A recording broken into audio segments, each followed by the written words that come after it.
Assalamualaikum warahmatullahi wabarakatuh. Nama saya Catur Dewi Anjani, NIM 193300055. Pada video ini saya akan menjelaskan cara-cara pembuatan simplisia dari daun salam.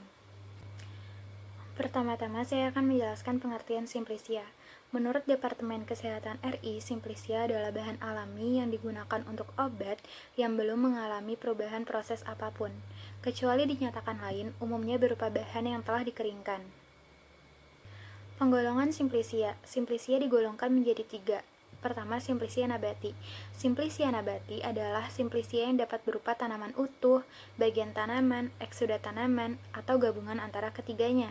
Yang kedua, simplisia hewani. Simplisia hewani adalah simplisia yang dapat berupa hewan utuh atau zat-zat yang berguna yang dihasilkan oleh hewan dan belum berupa bahan kimia murni, misalnya minyak ikan. Yang ketiga, simplisia pelikan atau mineral. Simplisia pelikan atau mineral adalah simplisia berupa bahan pelikan atau mineral yang belum diolah atau telah diolah dengan cara sederhana dan belum berupa bahan kimia murni. Contohnya serbuk seng atau serbuk tembaga. Selanjutnya masuk ke tata cara pembuatan simplisia daun salam. Nama simplisia dari daun salam yaitu Polyanthifolium. Nama tanaman asalnya Syzygium polyanthi, keluarga Myrtaceae. Zat berkhasiatnya ada tanin dan minyak atsiri. Kegunaannya untuk anti diare. Bagian yang digunakan di sini yaitu daun. Sebelum masuk ke video pembuatan simplisia daun salam, saya akan menjelaskan alat dan bahan yang digunakan pada praktikum kali ini. Alat yang digunakan pada praktikum ini yaitu ember, baskom, tampah, pisau, talenan. Dan bahan yang digunakan di sini yaitu daun salam dan juga air. Berikut ini video pembuatan simplisia daun salam atau Polyanthifolium.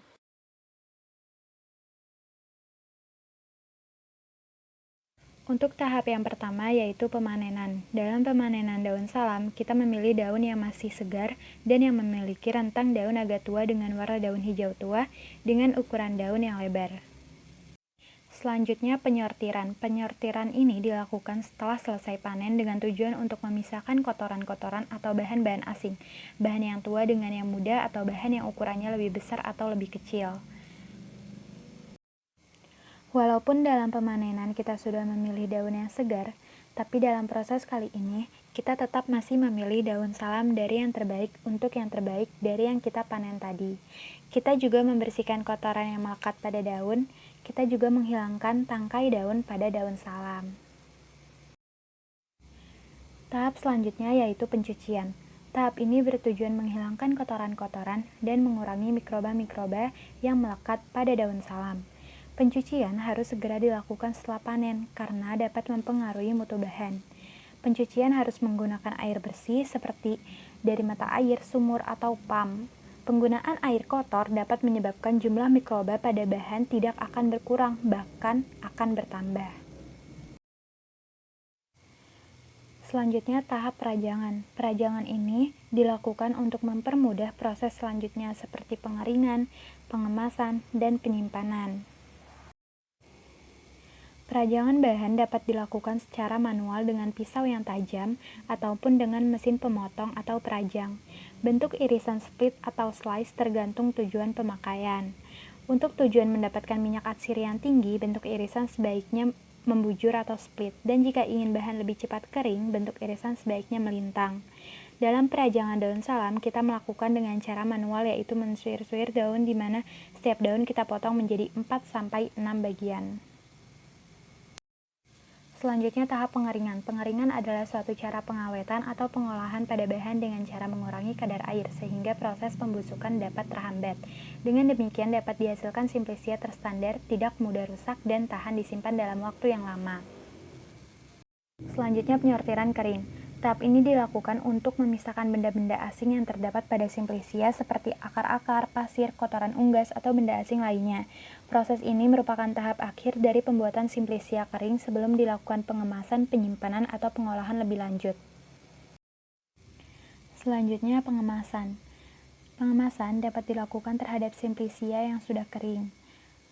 Syarat jenis kemasan yang dapat digunakan yaitu kemasan yang dapat menjamin mutu produk, mudah dipakai, tidak mempersulit penanganan, dapat melindungi isi pada waktu pengangkutan, tidak beracun, dan tidak bereaksi dengan isi. Berikan label yang jelas pada kemasan tersebut, yang isinya menuliskan nama Simplicia, nama tanaman asal, keluarga, zat berkhasiat, bagian tanaman yang digunakan, kegunaan. Selanjutnya, Simplicia ini disimpan di ruang biasa atau suhu kamar ataupun di ruang ber-AC. Ruangan tempat penyimpanan harus bersih, udaranya cukup kering, dan berventilasi. Sekian video pembuatan Simplicia daun salam dari saya. Ini hasil akhirnya. Simplicia daun salam disimpan dalam wadah kaca. Dituliskan klasifikasi Simplicianya. Dari nama Simplicia, nama tanaman asal, keluarga, zat berkhasiat, dan kegunaannya.